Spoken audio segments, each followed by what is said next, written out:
y yo hice unos cambios en términos de la agenda, de cómo iba a ser la reunión, donde yo literalmente era la única persona de color caramelo entrando. Y con este acento, pues esta persona me empujó contra la pared y me dijo que yo no podía hacer esos cambios en la agenda, que yo tenía que llamarlo a él o a tener a mi asistente llamar a su asistente. Una cosa muy, muy extraña para mí Ujú. y que fue extraña porque yo nunca había sentido una reacción racista de poder. ¿Cómo estás, Gary? ¿Todo bien? Todo bien, todo muy bien. Es Bueno, el día más caluroso en la historia de Londres, tengo entendido, una pero locura. estoy bien. Debe ser en varios lados del mundo eso, ¿no? Yo me imagino, pero Londres particularmente tiene pocos días muy calurosos o soleados. Así que Ujú. aunque suene como una mala noticia, en realidad están los pubs llenos. Oh, Todo el mundo, sí, es una buena noticia. bueno, para los pubs es una gran noticia. Y para la Sí, gente que está ahí también, probablemente. también, también. La primera pregunta que siempre hago, como para arrancar, la primera y la última son siempre las mismas, es ¿qué te llevó a irte aquella primera vez que te fuiste de tu país? Yo tenía una compañera de trabajo en mi primer trabajo de publicidad Ujú. en la compañía Sachi, que escribió una línea muy linda que estaba haciendo para una campaña política en Puerto Rico, que era: somos una isla y nuestra historia es la historia del mar. Mm. Entonces yo entendí exactamente por qué yo me había ido tantos años antes, ¿no? Cuando me fui a estudiar fuera de Puerto Rico. Porque nuestra historia es la historia del ir y venir, ¿no? Mm. Cómo te vas y encuentras estímulo, lo traes de vuelta, o cómo vas y te encuentras a ti mismo. Entonces, en esa etapa joven, a los 17 años, yo viví una vida clase media y era una vida muy, mucha protección. Como yo era el menor de cuatro, Mm. mi padre era juez, había sido militar, yo fui muy protegido de pequeño. Ok. Y me sorprende que a los 17, cuando me fui, lo hiciera porque mi mentalidad era de niño por la sobreprotección que habían tenido conmigo. Pero algo decía en mí que yo tenía que irme y ver otras cosas. Yo también era un joven sigo siendo una persona muy curioso, leía mucho. Mis amigos eh, mm, hacían muchas bromas porque yo leía enciclopedias. ¿Te acuerdas de la enciclopedia? Yo creo que hoy en Sí. día la gente no sabe. Yo leí enciclopedias y pues obviamente eso te expone a una serie de ideas y de geografías particularmente, que Mm. de repente tú quieres ver, ¿no? Y entonces la tercera parte de la respuesta es que yo quería ser periodista Mm. y solicité para eso. Y no quería estudiarlo en Puerto Rico porque en mi familia todo el mundo era abogado o médico. Y tenía, sin declararlo, como una especie de vergüenza Mm. de estudiar esta cosa tan distinta, Mm. ¿no? Entonces tenía que irme a hacer eso, ¿no? Cada verano que yo volvía, o cada Navidad, mi papá decía: bueno, ya llenaste las solicitudes de la escuela de leyes. Yo tenía un tío a quien, bueno, yo quiero, tuve muchos tíos, muchas tías, y los he querido todos mucho, pero este en especial, muy allegado a mí, José María Chemo, le decíamos. Y cuando yo regresé de graduarme de periodismo en la playa, sentado al lado mío, me miró y me dijo: hoy mismo te escribo un cheque para que te vayas a la escuela de leyes en Harvard, y para que pases el examen. Si entras, yo te lo voy a pagar. Nosotros no éramos una familia de tener esa plata. De hecho, yo mis estudios de bachiller, ¿no? De los primeros 4 años de universidad, como decimos en Estados Unidos, los hice con beca, a pura beca, ¿no? Yo era el último de cuatro, ya el banco había perdido la plata entera. Pero, o sea, que eso fue una tentación muy grande, pero mis principios en aquel entonces me dijeron: eso no es lo que tú quieres hacer, así que hoy lo haría distinto. ¿Qué harías? Contame, ¿qué harías distinto? Hoy me tomaría el cheque y estudiaría leyes. Ok. ¿Cuánto hace que te fuiste y dónde estás? Sé que fuiste a varios lugares, contame un poco de eso. Me fui, volví y me fui. Y la trayectoria sería un poco Boston, Nueva York, San Juan, San Juan, Miami, Nueva York. Uh, México, Argentina, Brasil, Nueva York, Londres. ¿Cuánto hace que estás en Londres? 13 años, Un montón. sí. Wow, pasaron Sí, yo volando. empecé, yo empecé a viajar muy joven. Qué bárbaro. Si pudieras cambiar un solo aspecto de tu vida afuera, ¿cambiarías algo? ¿Qué sería? Mira, yo nunca sentí racismo Ok. hasta que llegué a Europa. Wow, Eso vale la pena desempaquetarlo, por ¿no? supuesto. Hay varias razones por las cuales yo podría considerarme una persona de un grupo minoritario, ¿verdad? En Estados Unidos, como yo estudié universidad en Estados Unidos, dominaba el inglés bastante bien y trabajé en mercados donde había mucha presencia latina, Ujú, pues no sentía la diferencia tan grande. Yo me sentía la mayoría del tiempo muy bien entrando a las juntas y a los boardrooms y teniendo conversaciones de tú a tú, ujú, la mayoría del tiempo, no siempre. Pero la diferencia con Europa, y voy a decir Europa en términos generales, es que ahí las culturas son bastante distintas, la forma en que la gente crece y se integra a la sociedad es distinta, a ujú. la forma en que lo hacemos, la forma en que interactuamos y las etiquetas de trabajo son también distintas. Nosotros no estamos, tú y yo, que hemos pasado la mayoría de nuestro tiempo de carrera adulta en Estados Unidos, nos es muy difícil entender eso del primer paso. Entonces se nota la diferencia. Se Mm, nota la diferencia y las personas empiezan no de malas intenciones, pero empiezan a darle nombre a esa diferencia. Yo nunca había trabajado en una compañía que solamente fueran personas de habla inglesa solamente ok. hasta que llegué a Londres. No había nadie que hablara otro idioma, que hablara español. Wow. Eran todos ingleses. En una empresa en particular, ¿no? En un Ujú, momento dado, eran todos ingleses. Pues ahí notabas la diferencia más. Y mm, eso, o sea, a mí me encantaría cambiar ese momento, ¿no? Porque a pesar de que yo sé que hay otras personas que han sentido esto a lo largo de su vida entera, ujú, yo lo sentí en un momento específico, supe cómo manejarlo, supe cómo sacarme de ese espacio, pero me dejó marcado, ¿no? Porque entonces de repente una cosa que yo pensaba que nunca yo iba a tener que enfrentar, porque yo pensé que yo había construido un escudo en mm. contra de eso, de repente me di cuenta que no lo tenía. Entonces prestas más atención cuando lo ves de nuevo. Sí que si pudiera cambiar eso, me encantaría que eso se borrara de la historia. En algún momento, no necesariamente por eso, pero en algún momento te cuestionaste, uy, no debería haber venido, o me vuelvo, o algo así. No, yo tengo un problema de personalidad, Ok. que es que cuando tú me dices que no, es cuando más yo quiero hacer. Ok. Y ese fue uno de los momentos, ¿no? Por Mm, ejemplo, yo recuerdo que yo mi primera empresa la abrí en Nueva York, después que cayeron las Torres Gemelas y todo el mundo me dijo que no era el momento, que no lo hiciera, pero mi lógica decía distinto, mi lógica decía este es el momento que la gente va a necesitar más ayuda en esta parte del negocio y va a tener menos confianza en empresas grandes, más mm, confianza en empresas que le proveen servicios más personalizados. Y esa empresa existe todavía, yo no soy parte de ella, pero existe todavía y es en California, y le va muy bien. Así que tengo un track record de cuando me dicen que no, decir que sí. Por ejemplo, ahora yo corro una compañía de tecnología, ¿no? A los 61 años. ujú. Y a mí me encanta decir eso contra la idea de la compañía de tecnología, ¿no? Porque estás eliminando ahí o arrancando de cabeza un prejuicio de que Total. la gente de esta joven edad nuestra Ujú, no pueden comenzar proyectos de innovación que requieren no solamente mucha energía, sino también requieren conocimiento de cosas nuevas, ujú, ¿no? Pero para mí no había, yo pensé que en este momento de mi carrera no había mejor momento para hacerlo. Yo tengo un cúmulo de experiencia y un cúmulo de gente inteligente alrededor mío que en este momento me podían ayudar. mm.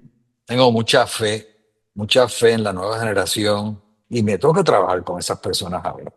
mm, Así que me parece, siempre hay una buena razón de justificar por qué el momento es dado. Así que nunca sentí que tenía que ser menos, nunca sentí eh, que tenía que salirme y correr del ujú, país. Sí sentí, Gustavo, pero yo creo que eso es naturaleza humana, mi confianza bajó un poco. mm. Entonces empecé a tratar de hablar distinto en ese ambiente, modularme de una forma distinta. eh, pero me di cuenta después que no tiene que ser el mismo en todos lados. ¿Fue, Y fue que siempre, natural el cambio o, digo, ¿cuál pasó de los orgánicamente o fue algo que pensaste, uy, tengo que hacer tal cosa? yo creo que lo pensé.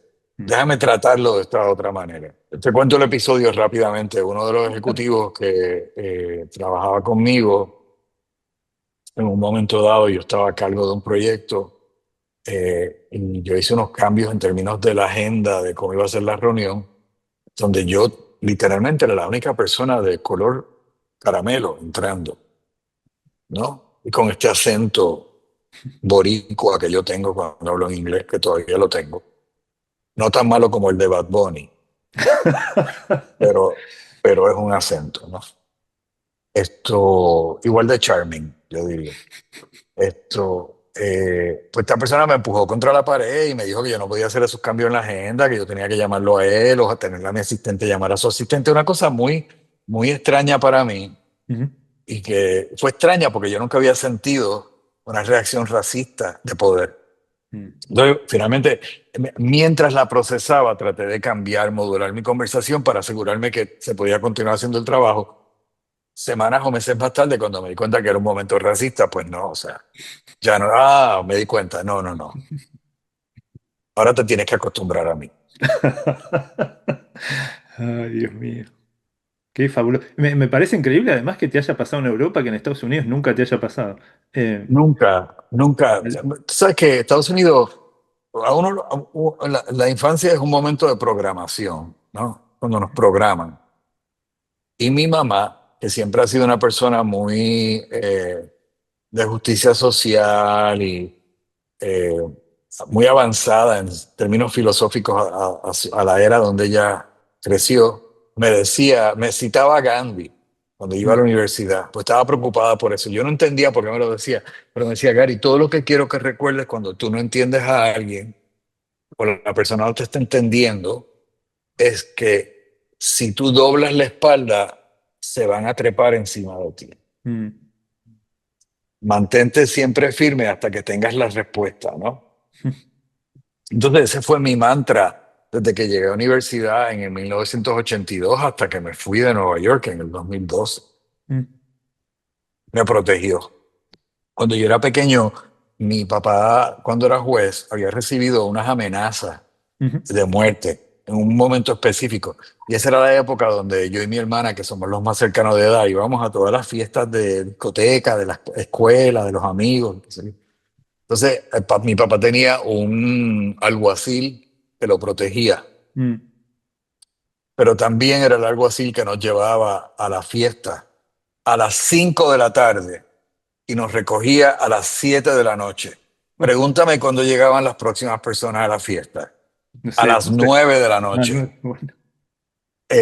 O sea Wow. que todo eso se fue acumulando. Yo tenía que buscar una forma de, tú sabes, de no ser el primero en la fiesta, de poder disfrutarlo, ¿no? Así que sí, tienes razón. O sea, ahí se crea una especie de rebeldía, pero una rebeldía productiva, ¿no? Una Por supuesto. rebeldía de cómo tú puedes carpe diem, tomar todo lo que está a tu alrededor, utilizarlo.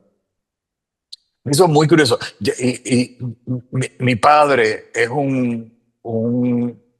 una persona súper inteligente, en parte autodidacta, pero eventualmente una de las primeras personas en su familia que se gradúa con un grado de universidad, abogacía, eventualmente es militar, se convierte en juez, o sea que tuvo una vida bien exitosa, pero aún así mantenía la que yo ahora pienso que es algo súper interesante y bonito, ¿no? Mantenía una provincialidad Mm, de su era de crecer que yo particularmente no quería.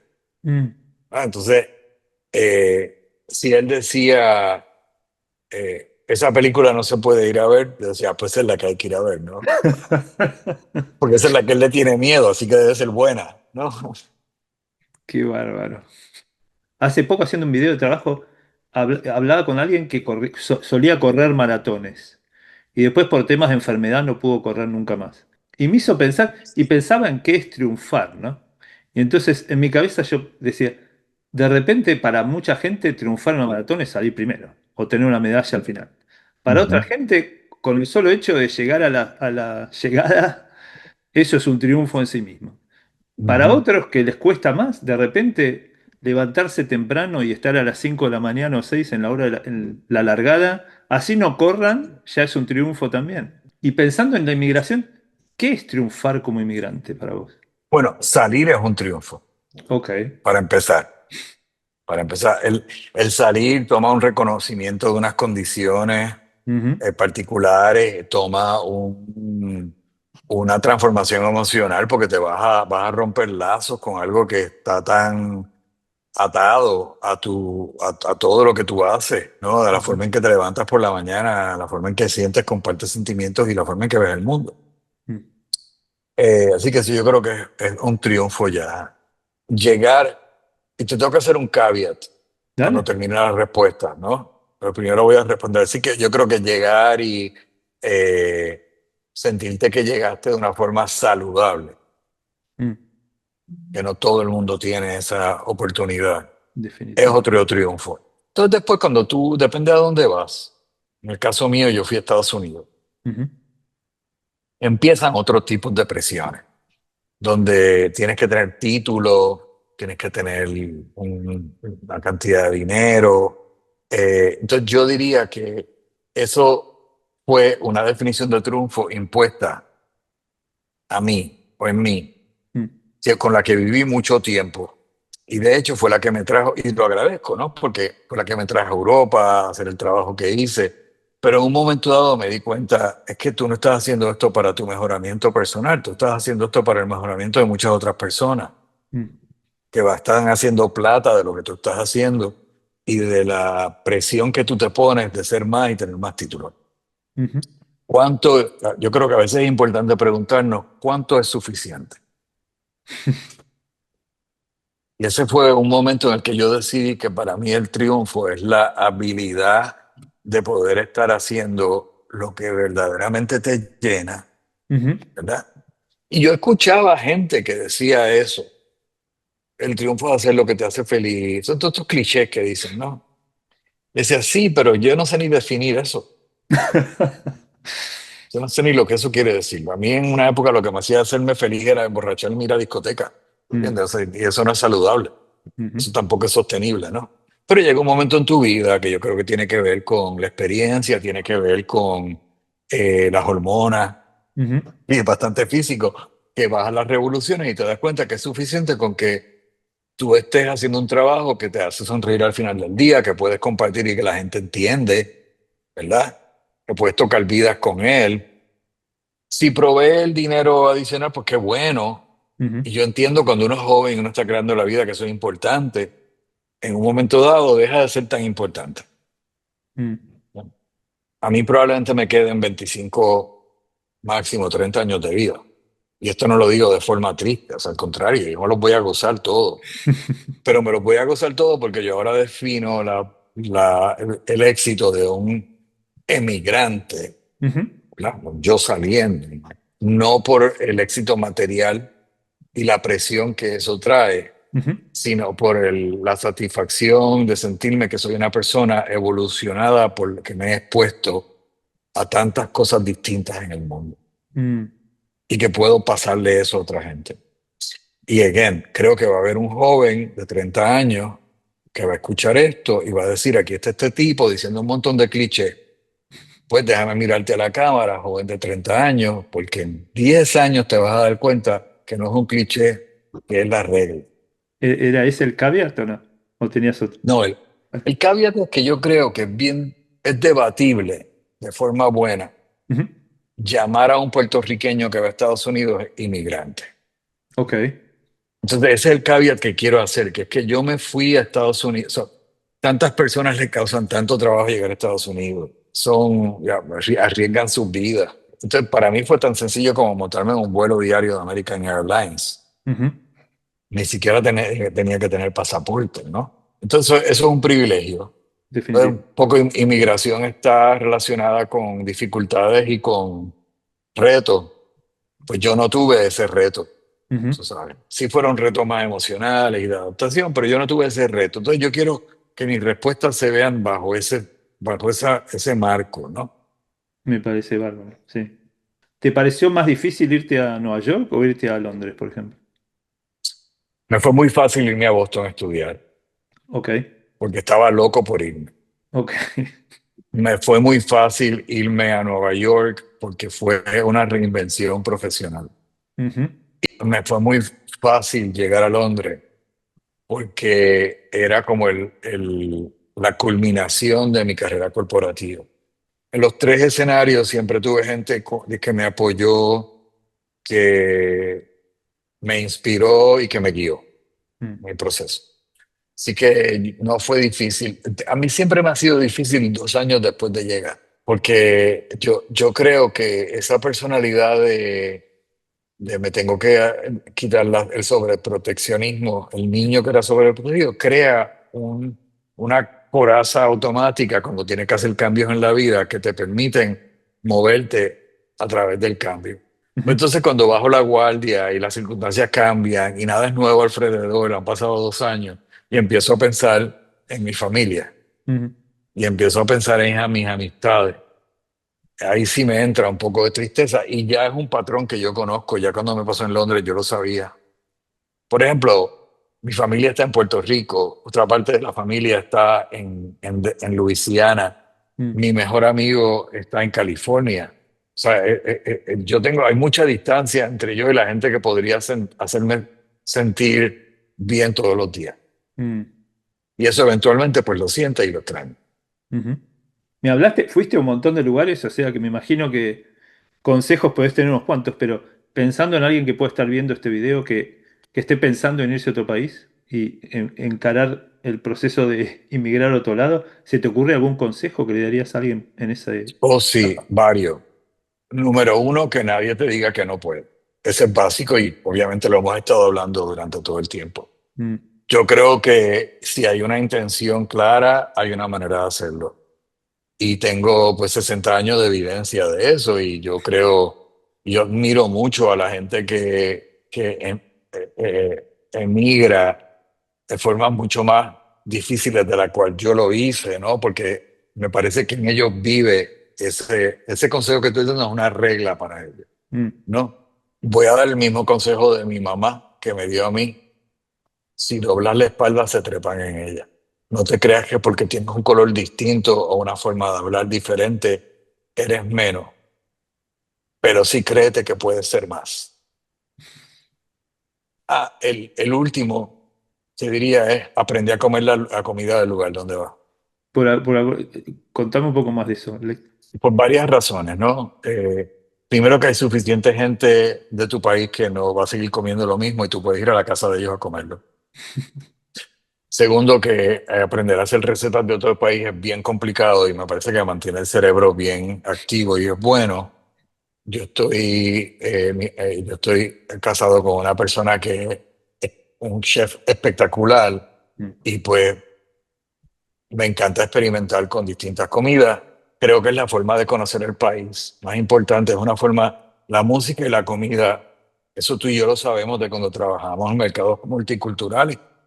Es la forma más fácil de conocer un país, es la forma más fácil de Mm. traer dos personas con distintas formas de ver el mundo a través de la música y de la comida. Súper interesante. Que en el caso de Inglaterra fue muy sencillo, porque en Puerto Rico hacen una cosa que se llama la morcilla. Ok, a ver. La morcilla es como la morcilla española, Mm. es intestino del cerdo con una mezcla de arroz y sangre adentro. Ok. Que no suena muy apetitoso, pero los franceses también lo hacen y se llama boudin noir, y entonces suena bien chévere, ¿verdad? Entonces, aquí tienen varias versiones de eso. No es el plato que tú comes todos los días, pero hay varias versiones, unas más pedestres y otras más sofisticadas. Ujú. pero todas muy buenas. Y para mí fue como un descubrimiento que yo sabía hacer eso, porque lo había hecho en Puerto Rico. Y pues es una forma en que te sientes que eres parte de la cultura. Yo eventualmente saqué la ciudadanía, ya estamos aquí de forma permanente. Me hubiese parecido que debemos hablar de eso un momentito, de la Ah, ciudadanía. Me hubiese parecido muy poco considerado de mi parte aceptar la ciudadanía de un país sin saber cómo se cocina la comida de ese país.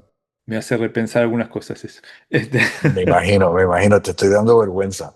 un poco. Tengo un par de preguntas más. Y tengo una para ti antes que me hagas la Vale, tuya. bueno, esa es una de las preguntas. Después de haberte Ok. hecho un montón de preguntas, una de las preguntas es esa. ¿Querés hacerme alguna pregunta vos a mí? Sí, Hagamos eso. ¿cómo tú defines triunfo? Como inmigrante, Sí, yo creo que tiene, y estaba pensando recién en eso porque lo que me decías de cosas en común que tienen los inmigrantes también, por más que las historias son totalmente distintas, las historias, em, para mí hay un eje también en común que es la curiosidad, que vos usaste esa palabra. Y me parece que un poco, no sé, una manera de triunfar es saciar esa curiosidad. Yo creo que no la sacias nunca, es como un itch, como lo dicen, que uno sigue rascando y no hay manera de que, de que pare. Pero me parece que está eso, ¿no? Sea, donde vayas, te quedes 3 días o 50 años, correcto. me parece que hay una curiosidad que no se va más. Y si te volvés por lo que sea, después siempre tenés la curiosidad que hubiera pasado. En una otra de las charlas es, alguien decía, si no voy, me voy a quedar toda mi vida con la curiosidad que hubiera pasado si hubiera ido, ¿no? Eh, por eso me parece Esa que... es la diferencia, esa es la diferencia entre los que van y no van. ¿Verdad? El que dice, me voy a quedar con esa curiosidad el resto de mi vida. By the way, ninguno es mejor que el otro, son solamente Oh, circunstancias claro. distintas. Yo tengo hermanos y hermanas que no tienen la curiosidad de tener que cambiar su localización geográfica, Ujú. ¿no? Y son mis mejores amigos, ambos. Y son personas en quien yo confío ciegamente en términos de que me den opiniones sobre mi vida, pero son vidas bien distintas, no tienen esa curiosidad. Yo pienso que sí, la curiosidad. Para aquellos que se fueron porque no tenían opción, y Ujú. yo tengo gente que conozco, algunos son amigos, algunos no, pero un caso que pienso inmediatamente es una persona exitosa en el medio de comunicaciones que vino en un bote de Mariel, Cuba, en la época que Ujú. vinieron, ¿no? O sea, eso no fue una opción, Claro. ¿no? Pero él ve la curiosidad como o sea, cuando llegó y se dio cuenta que tenía que salir para adelante, la curiosidad que él no tenía ya no era una opción. La tuvo, y él me lo ha explicado, la tuvo que tener, ¿no? Mm. Yo noto cuando hablo con personas que han salido de su país obligados o porque no tenían otra opción, ellos conocen el lugar donde echan raíces, ¿no? El nuevo lugar, lo conocen mejor que los habitantes del país. Mm. A mí una cosa que me parece interesante en el Reino Unido, esto tiene conexión, perdona, Vale. Todo tiene estoy- conexión. Como dice ¿quién dice? la terapeuta anterior que tenía. Todo se conecta con todo. Todo se conecta. En Estados Unidos, en Reino Unido, es interesante sacar el pasaporte porque tienes que leerte 4 libritos que ya no son libros, ahora son parte de un app Mm. para aprender muchos datos históricos, mucho más profundo que los datos históricos en el proceso que yo entiendo hacer en Estados Unidos. Yo no tuve que pasar por ese proceso en Estados Unidos, a mí me dieron eso automáticamente. Datos de la cultura y muchos datos de cómo funciona la gente en la comunidad. Hay preguntas tan complicadas como cómo se resolvió X guerra Uf. en el 1500 algo. Y pues eso te la tienes que memorizar, la tienes que contestar. Pero hay otras preguntas que son como cuáles son los 3 responsabilidades más importantes de un miembro de la comunidad en Mm. el vecindario donde vive. Mm. Y están codificadas, no son cosas como tienes que mantener tu jardín de una forma correcta, tienes que son cosas bien tácticas. Ujú. Pero a mí me encanta porque yo le cuento eso a gente británica de nacimiento y me dicen que ni sabían que eso eran cosas que se supone que ellos hicieran en su vida y en su país. Podemos decir que en ese sentido Inglaterra o el Reino Unido ha creado un sistema muy user-friendly que Ujú. satisface las curiosidades de los inmigrantes que verdaderamente quieren aprender sobre los países donde están. Ese era otro tema que te quería comentar rápidamente. ¿Tú has hablado con otro puertorriqueño? No, creo que no. Pues es interesante, ¿no? La cosa de nacer en Puerto Rico en los años o sea, finales del siglo pasado, una relación complicada con los Estados Unidos. Ujú. Originalmente una relación buena, una vez se estableció la relación en los años 50, una relación buena, que se respetó de ambos lados. Eventualmente todo eso se soslayó y dejó de ser, y pues había una relación un poco más colonial, que no es necesariamente una descripción que ninguno de los dos países quisiera usar, ¿no? Es una cosa que ya no debe ni existir, pero lo sientes en la relación de poder entre ambos países. Mm. Entonces o mi generación nace con este documento que es el pasaporte americano, pero entonces tú te mudas a Estados Unidos a estudiar y te das cuenta que tú no eres nada como ellos. Eres muy distinto, desde lo que comes, la música que escuchas, cómo nos familiarizamos con nuestra gente en nuestra casa, la familia extendida versus el núcleo familiar pequeño americano, todo ese tipo de cosas, ¿no? La forma en que vemos el trabajo, la forma en que vemos el tiempo, que los americanos ven el tiempo de una forma muy lineal. Dijiste a las 9 de la mañana, a las 9 de la mañana tienes que llegar. Los latinoamericanos lo vemos de forma espacial, que es en la mañana a las 9, que eres en algún momento alrededor, siempre y cuando tengas pan y mantequilla y para traer, estás bienvenido en mi casa. Pues son cosas muy difíciles de reconciliar, Definitivamente. reconciliar. Así que este pasaporte americano, que yo estoy muy agradecido de él, es algo como que yo tenía, que entiendo el valor a nivel militar y de seguridad y todo ese tipo de cosas, pero no soy yo. Mm. Entonces, llego a este país en Reino Unido donde me quiero quedar por un tiempo, eventualmente tengo la oportunidad de sacar el pasaporte y tengo que estudiar mucho y empezar a practicar mucho la forma de vivir británica para poder sacar el pasaporte de forma exitosa. Mm. Me dio mucho más trabajo, obviamente, tener que conseguirlo, pero es el pasaporte que yo escogí. Mm. Entonces, eso es algo que yo no creo. Lo he hablado con otros puertorriqueños, inclusive puertorriqueños que tenemos la misma situación, y estamos de acuerdo. Es como nada malo con el pasaporte americano, pero no soy yo, y me Mm. lo dieron. Así que no tengo mucha responsabilidad de entender de qué se trata. Ujú. El otro es uno que tú quisiste, buscaste y moldeaste tu forma de ser para conseguirlo. Ujú. Eso es un montón de trabajo. Tal vez puedo entender a un nicaragüense que llegue a Estados Unidos y lo consigue ahora, ¿no? Mm. El pasaporte, pues es la misma experiencia, ¿no? El que tú escoges y el que muchos americanos tienen, y lo primero que dicen es, ay, el Brexit, los ingleses se fueron de Europa y todo es una mierda ahora en Inglaterra. Ujú. Y a mí me da coraje escuchar eso, porque es como, no, esto es un lugar maravilloso, con una historia increíble y que no será perfecto, pero yo lo escogí y Ujú. aquí estoy y contribuyo a la economía del lugar y eh, no sé a qué estoy llegando, pero es un pensamiento que he tenido siempre sobre ese proceso de identidad que es más burocrática, Mm. identidad burocrática a través del pasaporte. Me encanta eso.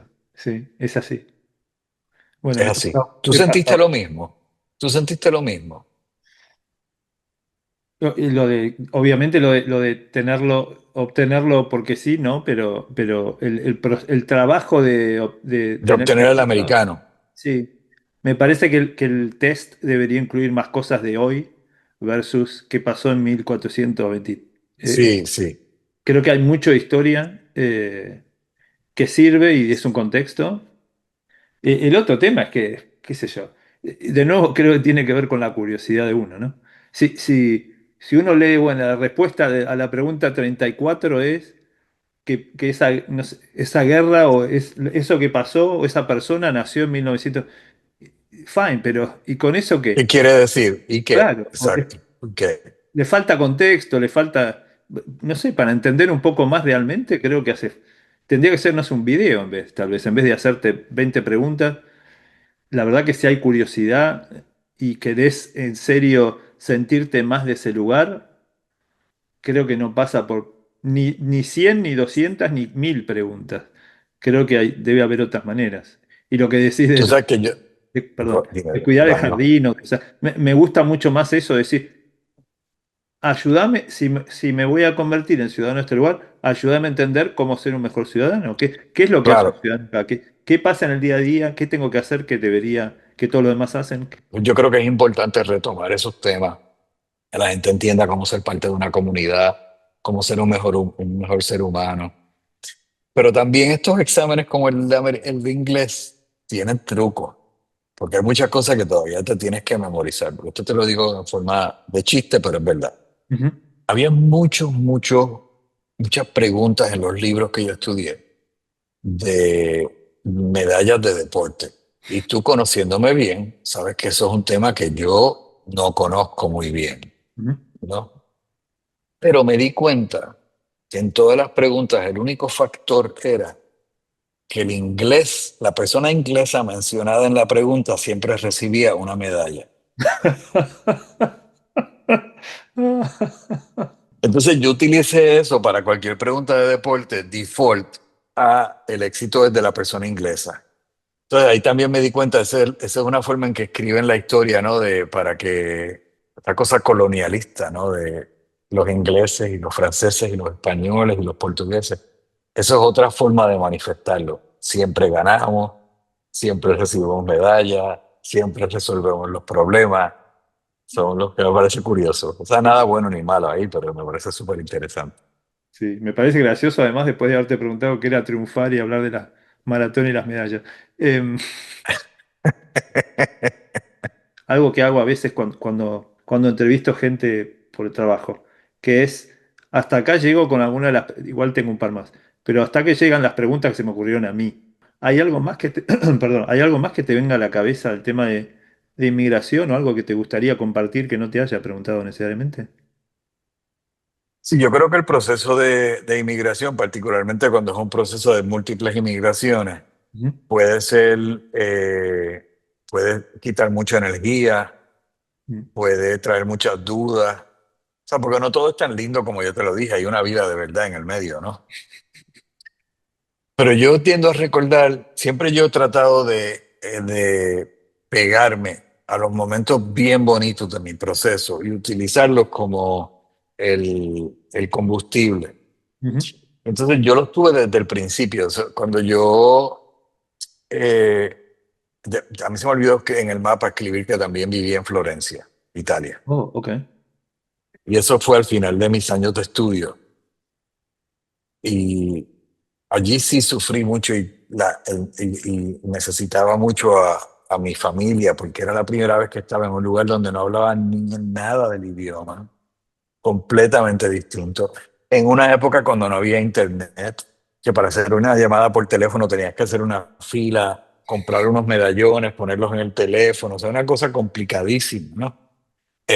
Para hacer. El sufrimiento que tú sentías hoy en lo que llegabas a contarle a tu familia ya se te había quitado por Mm. tanto tiempo que pasaba para tú poder hacer una llamada por teléfono. Sí que tenías que buscar las herramientas que te mantenían alegres y firmes. Cuando yo me fui a Florencia, viajé mucho alrededor de Italia como parte del programa de estudio. Ujú. Y cuando yo fui a Venecia, eh, tuve dos cosas que me gustaron mucho. En Venecia, amigo de la familia me dijo, haz todo lo que hacen los turistas. Este es el lugar donde vas a hacer todo lo que hacen los turistas. Y yo acababa de cumplir, qué sé yo, 20 años, 19 años, o sea que podía beber licor, alcohol. Yo me senté en la Plaza San Marcos a pagar una cerveza que yo ni tenía dinero para pagar, carísima. Y me tardé muchísimo en tomarla, tenía que durar porque esos $5 que pagué por la cerveza en 1900 eran mucho. Ujú. Y primero salió, y eso después me dijeron que pasa todo el tiempo, una orquesta tocando Mi Viejo San Juan, Ok. que es el himno de la ciudad de San Juan, en Puerto Rico. Para mí, pues, eso era una novedad, y pues eso es súper chévere, y lloré muchísimo. Pero inmediatamente después, que yo no lo sabía, porque era verano, hay el Festival de la Música en julio, ¿no? Muy importante en Europa, Festival de la Música. Y salió Annie Lennox en aquel entonces, con Eurythmics, porque era Wow. cuando estaba en el grupo, Ya. cantando Here Comes the Rain Again, Ok. en medio de Plaza San Marcos. Yo creo que yo tenía que haber pagado una taquilla para estar allí, pero como yo estuve alargando esa cerveza como por 4 horas, parece que me dejaron allí, ¿no? Y yo era de nuevo jovencito. eh, pero ese tipo de momentos yo los encuentro como unas grandes bendiciones. Mm, Son como estos besos que el universo te da cuando estás solo, para mm, recordarte que no estás sola, ¿no? Tengo, muchos de esos me han pasado en todos los lugares que he ido. Y siempre me pego a ellos y los mantengo como la cosa que me hace quedarme en ese lugar o me hace sobrevivir o sobreponerme a cualquier eh, reto que pueda tener. me encantó. Así que a tu pregunta anterior de qué consejo le das a alguien, ¿no? Añado, pégate a los momentos bien bonitos. Bueno, mi última pregunta es, ¿qué es ser un inmigrante? De acuerdo a lo que vos sentís, ¿qué es ser un inmigrante para vos? He escuchado esta pregunta en todos tus programas que he visto. Jamás se me ocurrió que me la ibas a preguntar a mí. Ok. Jamás pensé en que... Y te voy a decir la respuesta por la cual no considero la pregunta cuando me preparé. Yo sé que técnicamente yo soy inmigrante, pero yo no me considero uno. Mm. Contame un poco más si tenés ganas, pero ¿por qué Sí, no te... claro, ¿no? Claro. Porque yo nací en una isla y nuestra historia y la historia del mar. Mm, Ir y venir es lo que nosotros hacemos, mm, ¿no? Entonces, un poco yo me considero una persona bien curiosa, que leí mucho sobre el mundo de pequeño y que quise aprender y tuve unas oportunidades que no todo el mundo tiene por razones que, pues, bendiciones que pasaron, que pude estar en Boston de chico, pude estar en Italia de menos chico. Entonces fui desarrollando un sabor y un interés por el resto del mundo, ¿no? ujú, Entonces, para mí, un poco el mundo es mi playground, mm, tú sabes. Yo sé que hay momentos, por ejemplo, que estoy hablando con mi papá, que me animo mucho cuando estoy hablando de una visita a un país específico y a él le puede sonar como que es un poco pretencioso, mm, pero aprovecho esta ocasión para decirle que no es pretencioso, que es que yo estoy tan contento de poder entender las diferencias que hay y cómo acercarnos entre todos en esas diferencias. Yo me he convertido en una persona como que paso mm, mucho menos juicio en la vida y eso es una gran liberación para el ser humano. Tú sabes, nosotros vivimos constantemente con el miedo de qué va a pasar y por eso pasamos juicio para mantener a los que son distintos a nosotros alejados, ¿no? Lo vemos en Estados Unidos ahora, lo vemos en otras partes del mundo, pero cuando tú conoces al otro, mm, y te das cuenta que la magia está en el baile de las diferencias, mm, que ahí es que verdaderamente uno aprende, desarrolla cariño por las personas, los añades a tu vida como parte de tu familia extendida. Eso es una cosa de la cual yo estoy muy claro que no es común cuando miro el mundo y miro cómo el mundo se está desarrollando y vivo eternamente agradecido de eso y quiero mucho más. mucho más. Esos gobernantes, y te vas dando cuenta que siempre ha sido lo mismo, ¿no? Hay un grupo de personas que se quedan estáticas en su lugar, en su país, que pueden o no en algún momento dado tener miedo a las personas que no son del país, pero es a través de la curiosidad de esas otras personas que son distintas, que se mueven a los países, que ellos mismos van creando un mejor país, un mejor plan, mejor sociedad, mejor comunidad. Eso ha pasado a través de toda la historia que yo, por lo que yo conozco y que he leído de la historia. Y entonces creo que enfocarnos solamente en este momento tan precario que estamos, ¿no? Y que parece que nos toca tan cerca y que nos da tanta angustia por las noticias que leemos todos los días, enfocarnos en que este es el final, Mm. no es la forma de hacerlo. La experiencia de inmigrante te ayuda a entender que ese no es el final. Me estás haciendo pensar volviendo a la curiosidad, que me parece que es un superpower tal vez, o una de las cosas Ujú. que tienen los inmigrantes en común. Creo que la kriptonita de los inmigrantes es la falta de curiosidad en los lugares a los que vamos.